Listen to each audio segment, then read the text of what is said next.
தமிழ்நாடு அரசு தன்னுடைய வேளாண் பட்ஜெட்டை தாக்கல் செய்தார்கள். நாங்கள் மிகப்பெரிய எதிர்பார்ப்போடு இருந்தோம்.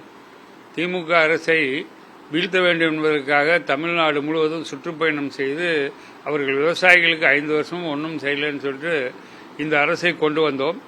தற்போதைய இந்த அரசு வேளாண் பட்ஜெட்டில் மிகப்பெரிய எதிர்பார்ப்போடு இருந்தோம். ஆனால் வழக்கமாக 47,000 கோடிக்கு போடுற பட்ஜெட்டை 14,000 கோடிக்கு போட்டிருக்காங்க.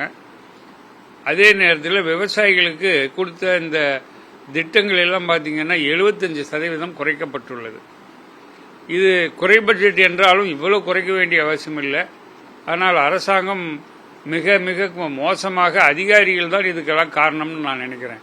முதல்வருக்கு சரியான வழிகாட்டுதல் இன்னும் புலப்படவில்லை என்பதுதான் இதிலிருந்து தெரிகிறது. வட மாவட்டங்கள் தமிழகத்திலே பெரும்பாலும் புறக்கணிக்கப்பட்டுள்ளது. குறிப்பாக கிருஷ்ணகிரி மாவட்டத்துக்கு அலியாளம், எண்ணெய்கோள் திட்டம், தூள்செட்டி ஏரி திட்டம், பானிஓட்டு திட்டம், கடப்பாறை ஏரி திட்டம் இவைகளுக்கெல்லாம் இப்போ கடந்த 5 ஆண்டுகளில் நிதி ஒதுக்கல. இந்த ஆண்டும் ஒதுக்குவாங்கன்னு எதிர்பார்த்தோம், ஒட்டுமொத்தமாக ஒதுக்கல. பால் விலை கொடுப்பாங்கன்னு எதிர்பார்த்தோம். மிகப்பெரிய அளவிலே பால் பிரச்சனை போய்கொண்டிருக்கிறது. தனியார் 1 லிட்டருக்கு 20 ரூபாய் கூடுதலாக வழங்குகிறார்கள். ஆவினுக்கு 6 வருஷமாக விலையே ஏற்றப்படவில்லை.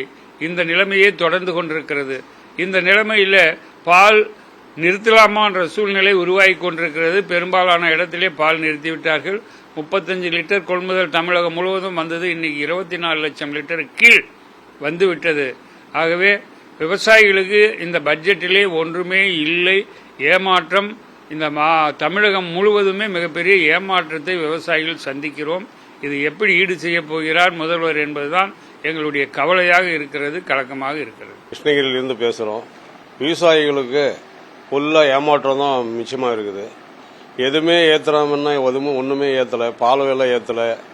விவசாயிகளுக்கும் கஷ்டம், எல்லாருக்கும் கஷ்டம். இந்த பட்ஜெட்டில் முதல்வர் ஏதோ பண்ணுவாருன்னு நினைச்சோம். முதல்வர் பார்த்தா எதுவுமே பண்ணல. 44 கோடி திமுக ஆட்சியில் பண்ணாங்க. இப்போ அதுவும் இல்லை, ரொம்ப கம்மியாக பண்ணியிருக்கிறாங்க. விவசாயிங்களுக்கு ரொம்ப பிரச்சனையாகுது. எது பார்த்தாலும் எங்கே போனாலும் எந்த வேலையும் இல்லை, எதுவுமே பண்ண முடியல. எல்லாருக்கும் கஷ்டம். தண்ணி அந்த ஏரியை இணைக்கிறேன், இந்த ஏரியை இணைக்கிறேன். தருமபுரி மாவட்டம், கிருஷ்ணகிரி மாவட்டம் ரொம்ப வறட்சியில் இருக்குது. அது ஏதோ பண்ணுறோம். நாங்கள் அந்த ஏரியை அப்போ ஏடிஎம்கேல பண்ணிட்டு போனாங்க, அதோட நின்று போச்சு. திரும்ப அது இணைக்கல, தண்ணி எதுவும் பண்ணல, என்ன பண்ணல. விவசாயிங்களுக்கு பால் ரொம்ப கஷ்டப்பட்டு மாடு வளர்த்துறதே கஷ்டமாக்குது. மழை இல்லை, வறட்சி, பில்லு இல்லை, மேவு இல்லை. அவ்வளவு கஷ்டப்பட்டு தீவனம் வாங்கி போட்டு எல்லாம் பண்ணாலும் அந்த பால் விலை ஏற்றல. பிரைவேட்டில் பால் விலை ஏற்றிட்டாங்க, இதில் பால் விலை ஏற்றல. கடன் விவசாய கடன் எடுத்திருக்கேன், 1,10,000. பட்ஜெட்ல எதுவும் அறிவிக்கல. மழை இல்லை, ஒன்றும் இல்லை. கடன் எப்படி கட்டுறது, கட்ட முடியல. அது நீங்கள் தான் ஏதோ ஒன்று செய்யணும். எங்களால் கட்ட முடியல. கரண்ட் சர்வீஸ்ன்னு தரல, எதுவுமே மீட்டர் சர்வீஸ் எல்லாம் அப்படியே இருக்கு. சர்வீஸ் எதுவும் அறிவிக்கல. இதெல்லாம் அறிவிச்சா முதல்வர் நல்லா இருக்கும், செஞ்சு தரணும். பட்ஜெட் இன்னைக்கு அறிவிச்சிருக்காங்க, அதை எப்படி பாக்குறீங்க? பட்ஜெட் அது பத்தாது, பட்ஜெட் பத்தாதுங்களே.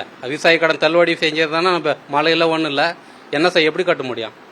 எல்லாம் கரமாக இருக்கு. விவசாயத்தில் ஏதோ சம்பாரிச்சாதானே கட்ட முடியும். முதல்வர் பார்த்து செய்யணும்.